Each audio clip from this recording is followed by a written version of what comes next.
Thank you, Presiding Officer. I find myself at both an advantage and a disadvantage in this, in that I am a doctor's son, and therefore I have much of the language of the medical profession, but almost none of the understanding.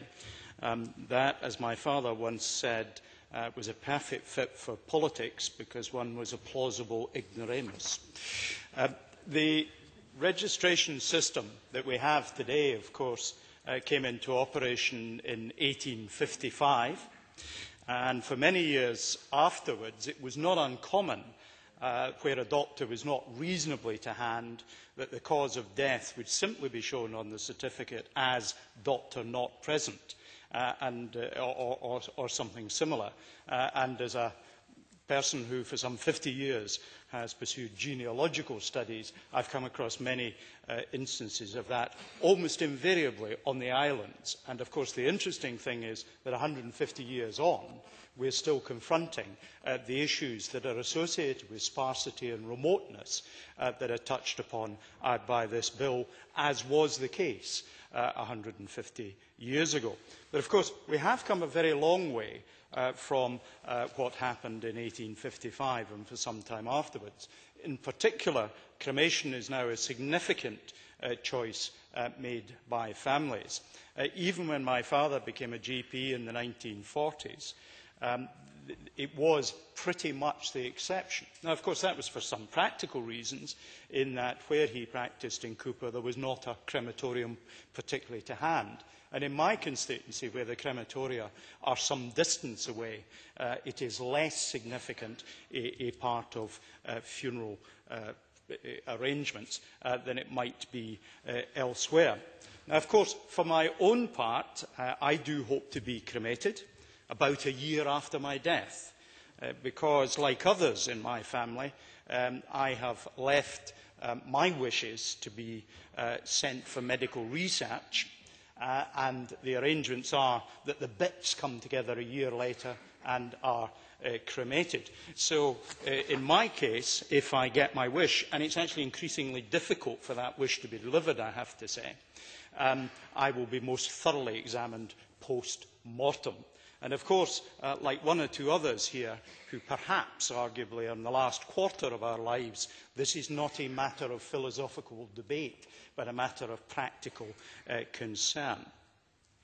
But for others, the new measures proposed make more systematic and more robust the system of checks and balances which will oversee our system of registration. And of course, it isn't simply about implementing a new process. It's about what that process has to deliver. Rather than being about detecting statistically significant variations from the norm, and crucially, the factors of personnel or treatment with which they're associated. So in that sense, I do, like others, feel that we will have to move sooner rather than later to a process that, however achieved, allows analysis of robustly captured data on computer systems. Although, in a sense, as a genealogist, again, I hope that we will continue to see the signatures of the person registering the death in the electronic record, because it's fascinating to see one's ancestors' signatures. And indeed, in one particular case, for me, it showed, to my surprise, my father registering a death of someone I hadn't previously realised that he was in contact at that stage in his life, and that was before he was a doctor.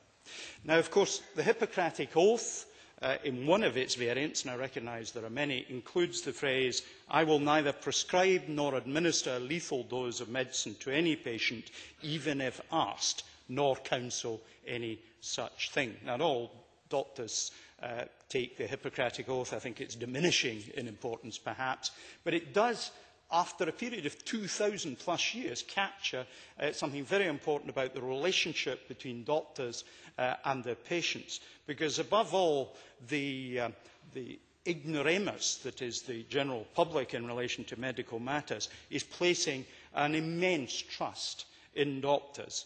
And if this bill can build further confidence in doctors and other health professionals, then it serves a very good purpose indeed.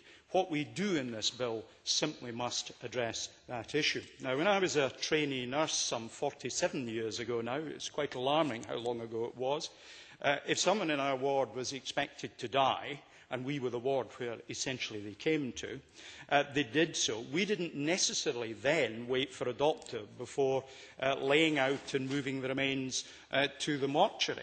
I believe practices like that have been much refined, and now there's a very clear involvement of doctors or other qualified health professionals. And I think the fact that they are masters of the fact of death is probably very important.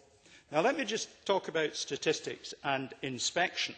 The issue of cover, be it 25%, 50%, 4%, 100%, is simply not a trivial one, because superficially, the higher the number, the better it sounds. But it doesn't necessarily deliver better outcomes. What is equally important is what is examined, what the depth of examination is. And indeed, if you have a large number of examinations conducted for very little return in resulting in intervention, in many areas of different professions, the psychological phenomenon of ennui comes in. And when one comes along that requires attention, because you've less time to devote to each individual activity you're undertaking, you're more likely to miss it. So I don't come up with any answer to this. I merely say that one has to be careful of imagining. Now, returning to electronic recording, there is a system, of course, operated by the registrars of birth, marriages and death. Now, that is a system in which the data goes. Now, I just wonder, without having an answer to this, whether it could be rolled out more widely and mildly adapted to allow conditional registration by health practitioners so that you could capture the data relatively early.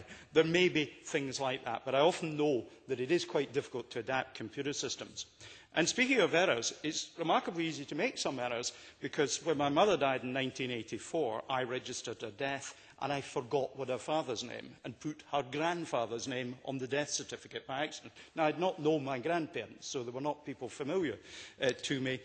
So there is plenty of scope at all levels for getting things wrong. Presiding Officer Ian McKee said we will all die. Arguably, we'll all die from a heart attack. So it's not at all clear that there isn't room for judgment and debate about what should go on a death certificate. And indeed, in these days of mechanical apparatus to keep the body functioning, if not alive, death is not always entirely clear as to when it might happen. I think, finally, Presiding Officer, I hope that we do respect the rights and practices of a wide range of religions.